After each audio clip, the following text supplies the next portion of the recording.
नमस्कार, कैसे हैं आप सब लोग? बाहर अच्छी बारिश हो रही है, लेकिन हम जो है आज बारिश की बात नहीं करेंगे। आज हम बात करेंगे एक ऐसे पॉलिटिकल लीडर की यूरोप में, जो जिनका स्टैचर जो है बहुत तेज़ी से बढ़ा है पिछले 2 सालों में और हम ये भी बात करेंगे कि उसकी रीज़न्स क्या हो सकते हैं या उसका इम्पैक्ट फ्यूचर में क्या हो सकता है और क्या का भारत का कोई इससे लेना-देना है या भारत की जो रिलेशनशिप हैं अदर कंट्रीज़ से उस पर इसका इम्पैक्ट पड़ सकता है।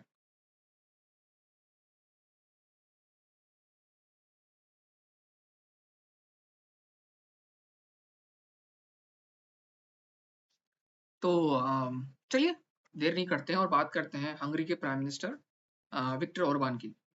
तो विक्टर ओरबान के बारे में अगर ज़्यादा वो आप पढ़ सकते हैं खुद से, पर मैं इतना बता दूँगा कि वो 5 बार या इस समय वो 5 ही बार हंगरी के प्राइम मिनिस्टर हैं और पिछले 3 टर्म्स आई थिंक 2000 के बाद वो लगातार जीतते आ रहे हैं। 2010 जहाँ तक मुझे पता है, अगर मैं गलत हूँ मैं गलत भी हो सकता हूँ, लेकिन 2010 और वो 2013 में जो ओपन बॉर्डर पॉलिसी थी यूरोप की, जब जर्मनी की चांसलर या यूरोपियन यूनियन ने अनाउंस किया था कि जो सीरियन रेफ्यूजीज हैं वो यूरोप में आ सकते हैं, तब उन्होंने इसका प्रोटेस्ट किया था। तब उन्होंने कहा था कि भाई हम ऐसे कैसे किसी को आने दे सकते हैं, ऐसे लोग जो हमारे कल्चर में रूटेड नहीं है और he is not he is not in favour of opening the borders of Europe for everybody, just like that. इस फेवर में नहीं थे, तो उन्होंने बहुत अपोज किया इस चीज को और उस समय उसका साथ कई लोगों ने दिया। काफी सारे ऐसे देश थे और काफी सारी ऐसी पार्टीज थी जो ओपन बॉर्डर पॉलिसीज के फेवर में नहीं थी। तो पोलैंड, स्लोवाकिया और भी ऑस्ट्रिया, ऐसी कंट्रीज जो इनके पास इनके साथ आई और यूरोपियन यूनियन में इनका जो राइट विंग पार्टीज बोल सकते हो, इटली के साथ और फ्रांस फ्रांस उनका एक दबदबा या गुट बैठ गया, गुट जो है उनका इंक्लूड हो गया। तो वहां तो ठीक था, उनकी राइजिंग पावर थी, लेकिन सब कुछ चेंज हुआ 2022 में। मतलब यूरोप में उनका हंगरी की पावर इतनी थी नहीं, हंगरी छोटा सा देश है और यूरोपियन यूनियन का मेंबर है, लेकिन 2022 में असली चेंज आया और अब उसको हम डिस्कस करेंगे क्या क्या चेंजेस आए और हम हंगरी के जो रिलेशन है रशिया, चाइना और जो फ्यूचर रिलेशन हो सकता है यूएस के साथ और इसका जो ग्लोबल जियो पॉलिटिक्स हो रही है इंटरनेशनल, उसमें क्या इम्पैक्ट हो सकता है और विक्टर ओरबान का इसमें क्या रोल है, तो ये हम बात करेंगे। चलिए बात करें सबसे पहले रशिया, क्योंकि ये बहुत हॉट टॉपिक है, यूरोप के अंदर ये बहुत डिस्कशन वाला टॉपिक है। आपको पता ही होगा कि 2022 में जब यूक्रेन में कॉन्फ्लिक्ट शुरू हुआ था, तो यूरोपियन यूनियन ने बहुत सैंक्शंस लगाए थे रशिया के ऊपर और अभी आई थिंक 13 राउंड के सैंक्शंस हो चुके हैं और 14th राउंड यानी 13 राउंड सैंक्शंस लग चुके हैं रशिया के ऊपर और 14th राउंड का सेक्शन लगने की बात हो रही है। हंगरी ने ऐसे बहुत सारे सैंक्शंस का अपोज किया, बहुत सारे सैंक्शंस अपोज किए क्योंकि हंगरी का कहना था कि भाई हंगरी जो है एक लैंडलॉक कंट्री है, उसका सी से कोई एक्सेस नहीं है। मेरे पीछे यूरोप का मैप ठीक से है नहीं, नहीं तो बताया था मैं। और वो लैंडलॉक कंट्री है, इसके पास सी का कोई एक्सेस नहीं है। तो अगर यूरोपियन यूनियन जो कि रशिया से ऑयल खरीदना बंद करती है और हंगरी जो है पाइपलाइन के थ्रू रशिया से गैस ऑयल खरीद रहा था, जो जो पाइपलाइन रशिया से यूरोप में आती है वो हंगरी को भी तेल प्रोवाइड करती है। तो हंगरी ने कहा भाई कि हमारे पास कोई साधन नहीं है, फिर अगर आप बैन कर रहे हो तो या तो हमको अल्टरनेटिव प्रोवाइड करो, नहीं तो ये क्या तरीका है। और ऐसे ही हंगरी जो है रशिया की जो कंपनी है वो हंगरी में एक न्यूक्लियर पावर प्लांट बना रही है, टेक्नोलॉजी ये सब कुछ प्रोवाइड कर रही है। तो हंगरी ने इसका पोजीशन किया कि भाई आप ऐसे कैसे कर सकते हो, हमारा जो एनर्जी सिक्योरिटी हमारी नीड है वो तो खत्म हो जाएगी, मतलब आप ऑयल बंद कर दोगे और चीजें बंद कर दोगे तो हम तो कहीं के नहीं रहेंगे। तो हंगरी ने बहुत सारे सैंक्शन अपोज किए और यूरोपियन यूनियन में होता है वीटो पावर, मतलब कुछ चीजों को कुछ 27 देश हैं, कुछ चीजों में सारे देशों का कंसेंसस जरूरी है। तो हंगरी ने वीटो किया बहुत बार और फिर जिसे बोलते हैं ना, एक एग्जेम्पशन आ गया कि भाई हंगरी वाले तेल ले सकते हैं रशिया से और जो जो शिप से जो तेल आएगा वो बैन कर दिया यूरोप ने, और जो पाइपलाइन से तेल आ रहा है वो आ रहा है, तो हंगरी वाले को वो मिल गया। ऐसे ही न्यूक्लियर एनर्जी को जो है सैंक्शन से हटा के रखा गया। और हंगरी अकेला देश नहीं है, ऐसे बहुत सारे कंट्रीज हैं। आपका बेल्जियम हो गया, उसने जो है वो रशिया से डायमंड खरीदते थे बेल्जियम ब्रुसेल्स में डाइंड का सबसे बड़ा जो हब है दुनिया का, तो वो खरीदते, तो उन्होंने एग्जामिशंस ले लिए हैं। तो ऐसे करके कुछ सारे कंट्रीज ने कुछ ना कुछ एग्जामिशंस ले रखे हैं। मतलब मुद्दे की बात ये है कि यूरोपियन देश अभी भी रूस से ट्रेड कर रहे हैं, ठीक है, किसी ना किसी फॉर्म में। तो ये ऐसा हो रहा है। तो हंगरी जो है, हर चीज जब भी युद्ध की बात होती है, हंगरी बीच में कहता भाई नहीं, शांति से बात करो, और रशिया से तुम्हें पीस नेगोशिएशन करनी चाहिए। बाकी सारे कंट्रीज हंगरी के जिस प्लान को कहते हैं, नहीं भाई, रशिया से हमें बैटलफील्ड में जीतना है, हमें यूक्रेन का सपोर्ट करना चाहिए। तो इस तरह से जो है हंगरी जो है बार बार कहता है कि भाई हमें रशिया से बात करनी चाहिए, हमें नेगोशिएट करना चाहिए, सीज फायर करना चाहिए, लड़ाई से किसी का भला नहीं है। यूरोपियन देश कहते हैं कि भाई तुम जो है यू आर पुतिन से एजेंट। हंगरी जो है पुतिन का पपेट हो गया है, मतलब एक क्लाइंट स्टेट हो गया है, क्योंकि वो यूरोपियन देशों के नेशन से अगेंस्ट जाके ये सब कर रहा है। तो इस तरह से विक्टर ओरबान का बहुत विरोध हो रहा है यूरोप के अंदर। लेकिन कुछ दिनों पहले विक्टर ओरबान जो है, या हंगरी ने यूरोपियन यूनियन की जो प्रेसिडेंसी होती है, रोटेशन बेसिस पे होती है, मतलब हर देश को मिलती है 6-6 महीने के लिए, वो उनको मिली। और विक्टर ओरबान जो है अपने हिसाब से पहले यूक्रेन गए, कीव, उन्होंने यूक्रेन के राष्ट्रपति से बात की, अपना जो है पीस का प्रपोजल जो भी था रखा। फिर वो रूस गए, मॉस्को में उन्होंने, माफ कीजिए, रूस के राष्ट्रपति व्लादिमीर पुतिन से बात की, अपना पीस प्रपोजल रखा। फिर उसके बाद वो चीन गए, वहां भी उन्होंने पीस प्रपोजल रखा, और कहा कि भाई कैसे ये रुक सकता है। और उसके बाद वो यूएस गए, वहां उन्होंने नेटो समिट में अपना पीस प्रपोजल रखा, और पॉसिबली जो फ्यूचर में यूएस के प्रेसिडेंट डोनाल्ड ट्रंप बन सकते हैं, उनसे ही बात की और बताइए कि कैसे जो है यूरोप के अंदर शांति स्थापित की जा सकती है, या फिर सीज फायर लगी लड़ाई बंद की जाए। तो एक तरह से यूँ समझ लीजिए कि पूरा यूरोपियन यूनियन, सारे लीडर जो है रशिया के अगेंस्ट हैं, बातचीत के अगेंस्ट है। वो चाहते हैं कि भाई यूक्रेन को सपोर्ट दिया जाए और रशिया को बैटलफील्ड पर डिफीट किया जाए। ये मेरी लाइन नहीं है, ये जो उनके फॉरेन पॉलिसी वो चीफ है जोसेफ बराल, उनकी लाइन है, Russia must be defeated on battlefield. तो और उनकी फॉरेन पॉलिसी वाले जो बहुत सारे लोग हैं, वो उनकी रशिया से थोड़ी ऐसी है। तो एक तरह से देखिए विक्टर ओरबान वो बहुत सारी चीजें कर रहे हैं जो कुछ लोग यूरोप में चाहते हैं कि भाई we must talk to Russia, हमें रूस से बात करनी चाहिए, सीज फायर होना चाहिए, और हम लड़ते नहीं रह सकते हैं, क्योंकि 2.5 साल हो गए लड़ाई होते हुए। तो इस तरह से उनका जो स्ट्रक्चर है बहुत बढ़ गया है। मान लीजिए अगर यूएस में डोनाल्ड ट्रंप की जीत होती है, और वो सीज फायर करवा देते हैं या कुछ लड़ाई रुकवा देते हैं, तो Viktor Orban will become a very prominent person. ठीक है, एक मूवमेंट लीड हो जाएगा उनका। अम, ये तो उनके रशिया के साथ रिलेशन है। दूसरा है चीन, चीन के साथ। अब देखिए हंगरी जो है नेटो का मेंबर है, और कुछ टाइम से जो नेटो, यूएस और यूरोपियन यूनियन चाइना को एक एडवर्सरी बताने पे तुले हुए हैं, या बता रहे हैं कि भाई चाइना वाले हमारे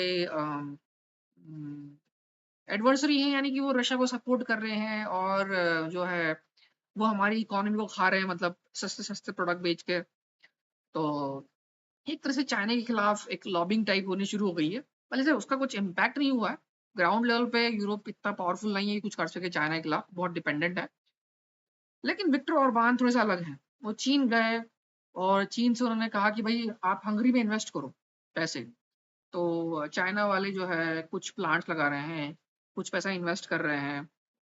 और मजे की बात यह है कि हंगरी में जो राजधानी, हंगरी की राजधानी बुडापेस्ट में चाइनीज पुलिस है, चाइनीज पेट्रोल, मतलब चाइनीज टूरिस्ट पुलिस। अब ये उसके लिए कि भाई जैसे मान लो चीन से ये आते हैं टूरिस्ट, और वो कुछ मिसबिहेव करते हैं, कुछ करते हैं, तो चाइना की टूरिस्ट पुलिस है, चाइना से जो आई हुई यूरोप के अंदर, वो उन लोगों से डील करती है। इस तरह से जो है, जहां तक मुझे पता लगा है, और भी कुछ काम हो तो मालूम नहीं। तो इस तरह से जो है बहुत लोग कहने लगे कि भाई हंगरी जो है चाइना का एक बैकडोर बन गया है। मान लीजिए बहुत सारे जो अदर दूसरे कंट्रीज है, वो चाइना पे जो है वो रेस्ट्रिक्शंस लगा रहे हैं, लेकिन हंगरी जो है चाइना का एक बैकडोर बन गया यूरोप में एंट्री करने के लिए, बहुत सारी चीजों का। तो एक तरह से देखा जाए तो क्योंकि हंगरी यूरोपियन यूनियन का पार्ट है, और 27 देशों का समूह है, जो जो ट्रेड जोन है, तो हंगरी के थ्रू चाइना अपने प्रोडक्ट्स वहां डाल सकता है। मतलब वो मैन्युफैक्चर यूरोप में करेंगे, हंगरी वालों को जॉब मिलेगा, लेकिन चाइना वाले अपना प्रोडक्ट हंगरी के थ्रू बेचना शुरू कर देंगे। तो बहुत लोग जो है इस बात से भी खुन्नस खाए हुए हैं विक्टर ओरबान से, कि भाई वो क्या कर रहे हैं। लेकिन यहाँ देखा जाए अगर हंगरी के पॉइंट ऑफ व्यू से, तो वो अपनी इकोनॉमी बढ़ा रहे हैं, और उनको इकोनॉमिक ग्रोथ पे मतलब है, या हो सकता है उनको रीजन हो, लेकिन इस तरह से देखा जाए हंगरी के पर्सपेक्टिव से। और जो तीसरा था यूएस के साथ, जो हंगरी का जो पैचअप हो सकता है कि भाई विक्टर ओरबान भी एक वो पॉलिसी है एंटी माइग्रेशन। वो नहीं चाहते कि बाहर से लोग आए, वो चाहते कि हंगरी के लोग जो है अपने बच्चे पैदा करें और पॉपुलेशन बढ़ाए। वो इस बात के बिल्कुल फेवर में नहीं कि हम बाहर से लोगों को लाके हंगरी या यूरोप में बसाएं। और इसके अलावा वो कंजर्वेटिव वैल्यूज जो क्रिश्चियन वैल्यूज है काफी उस पे जोर देते हैं। और काफी चीजें जो डोनाल्ड ट्रम्प प्रमोट कर रहे हैं यूएस के अंदर। तो डोनाल्ड ट्रम्प और विक्टर ओरबान की पहले से ही काफी अच्छी एक रपट है, दोस्ती है। तो अगर मान लीजिए डोनाल्ड ट्रम्प चुनते हैं, तो वो जो अपना एजेंडा लागू करते हैं जो कि यूरोप के बहुत सारे लीडर्स को पसंद नहीं है। भी जो यूरोपियन पॉलिसीज है काफी सारी वो डेमोक्रेटिक पार्टी से अलाइन लगती है एक तरफ से, नेटोस की और यूरोपियन यूनियन की। डोनाल्ड ट्रम्प अगर जीतते हैं तो विक्टर ओरबान एक बहुत ही खास पर्सन बन जाएंगे यूरोप के अंदर, बिकॉज ही इज वो एक ऐसा क्या बोलते हैं, उनकी एक अच्छी रेपर्ट है। उनकी डोनाल्ड ट्रम्प की पॉलिसीज काफी अलाइन करती है, मैच खाती है, सेम टू सेम नहीं पर अलाइन करती है। तो वो यूरोप के अंदर एक पावरफुल पर्सनालिटी बन सकते हैं। और इसके अलावा ये सब तो हो गया। और इसका भारत पे क्या इम्पैक्ट हो सकता है? देखिए, अगर इम्पैक्ट की बात करें विक्टर ओरबान की, तो उनकी जो पॉलिसीज हैं वो वाइड स्केल लेवल पे यूरोप में अभी तक लागू होना नहीं हो पाई है। तो यूरोप में तो उनका वो इम्पैक्ट नहीं दिखता, क्योंकि यूरोप के बाकी देश उनकी पॉलिसीज में साथ नहीं है। एक दो देश जो है उनके साथ हैं, और कुछ जो पॉलिटिकल पार्टीज है अदर कंट्रीज में, लेकिन वो पावर में नहीं है। मतलब जो राइट विंग फैक्शंस है वो उनके साथ है, लेकिन राइट विंग वाले पावर में नहीं है। जब तक वो फैक्शंस पावर में नहीं आते तब तक जो विक्टर ओरबान की अम, जो अप्रोच है, जो पॉलिसी है, वो पैन यूरोपियन लेवल पे इम्प्लीमेंट नहीं हो पाएंगे। लेकिन लेकिन अगर वो और चीज में कामयाब हो जाते हैं, जैसे कि रूस यूक्रेन की जो लड़ाई रुकवाने को कामयाब हो जाते हैं, और अगर चाइना का जो इन्वेस्टमेंट है वो उनके थ्रू यूरोप में जाता रहता है, तो हाँ, इसके लिए भारत के लिए वो एक इम्पोर्टेंट पर्सन बन जाएंगे। भारत को मुझे लगता नहीं कोई इम्पैक्ट होने वाला है। मैं भूल गया, हमें कोई इम्पैक्ट मेरे ख्याल से नहीं लगता। ये जब बस ये हो जाएगा कि यूरोप थोड़ा सा फ्रैक्चर्ड हो जाएगा। मतलब यूरोप में जैसे एक हम जैसे लेफ्ट राइट बोल रहे हैं, डिबेट चल रही है, तो लेफ्ट विंग वाली जो सोच है वो डोमिनेट कर रही है ना। वोकिज्म आइडियोलॉजी काफी है, और विक्टर ओरबान उस मूवमेंट को रिप्रेजेंट कर रहे हैं जो उसके अगेंस्ट है। It's going to be very fractured. तो यूँ समझिए फ्यूचर में एक यूरोपियन यूनियन जो फ्यूचर के अभी एक कॉमन वॉइस में बात नहीं हो रही है। मतलब हर कंट्री का लीडर कुछ और बोल रहा है चीजों को लेके। तो फ्यूचर में एक बहुत फ्रैक्चर्ड यूरोपियन यूनियन हो जाएगी, और हमें हर कंट्री के साथ डिफरेंटली नेगोशिएट करना पड़ेगा चीजों को लेके। और उसमें विक्टर ओरबान बहुत ही इंपॉर्टेंट पर्सन हो सकते हैं। और कंसिडरिंग जो भारत की भारतीय जनता पार्टी है वो भी विक्टर ओरबान की आइडियोलॉजी से कहीं ना कहीं मैच होती है। भारतीय जनता पार्टी भी माइग्रेशन के अगेंस्ट है, और वो राइट विंग टाइप सोचते हैं कि धर्म के ऊपर, मतलब विक्टर ओरबान क्रिश्चियन आइडियोलॉजी को करते हैं, Christian values. Bharatiya Janata party Hindu ideology को प्रमोट करती है, इंडिजिनियस कल्चर, मतलब कि विदेशी विदेशी का देसी कल्चर। यहाँ पे थोड़ा मैच हो सकता है। और ये कहना मुश्किल है कितना फायदेमंद होगा, क्योंकि ये डिपेंड करता है कि अक्टूबर में नहीं नवंबर में, I think November November US election है। नवंबर की इलेक्शन में क्या होता है, उसके बाद रशिया यूक्रेन की वॉर के बारे में क्या होता है, और यूरोप के अंदर इलेक्शंस जो होते जा रहे हैं उनमें राइट विंग कितना पावरफुल होता है, ये उस पर डिपेंड करेगा। तो शॉर्ट टर्म में कोई इम्पैक्ट नहीं है, लॉन्ग टर्म में शायद फायदेमंद हो सकता है भारत के लिए, अगर भारतीय जनता पार्टी में जीतती रहे और विक्टर ओरबान की पार्टी में जीतते रहे। तो लेकिन विक्टर ओरबान एक राइजिंग पॉलिटिकल लीडर है, और अगले कुछ सालों तक वो यूरोपियन पॉलिटिक्स और जियो पॉलिटिक्स में बहुत डोमिनेंट रोल प्ले करेंगे, क्योंकि उन्होंने सबके साथ अच्छे रिलेशन बना लिए हैं, रशिया के साथ, चीन के साथ और यूएस के साथ। तो ये था मेरी थोड़ी एनालिसिस। और बाहर अभी भी बारिश हो रही है, तो आपके यहाँ बारिश हो रही है तो बाहर भाई और एंजॉय कीजिए। और मेरी कमेंट्री को सुनने के लिए बहुत बहुत धन्यवाद। और अगली वीडियो में मिलते हैं थोड़ी सी और कमेंट्री की। और अगर आपको ये वीडियो पसंद आया हो तो उसे शेयर कीजिए, और आने वाले कुछ वीडियोस के लिए मेरे चैनल को सब्सक्राइब कीजिए। मैं हिंदी में ऐसे और भी वीडियोस लाता रहूँगा, और कोशिश करूँगा कि वीडियो एडिटिंग थोड़ी अच्छी हो जाए ताकि मैं और ग्राफिक्स वगैरह डाल सकूँ। पर तब अगली वीडियो तक के लिए नमस्कार।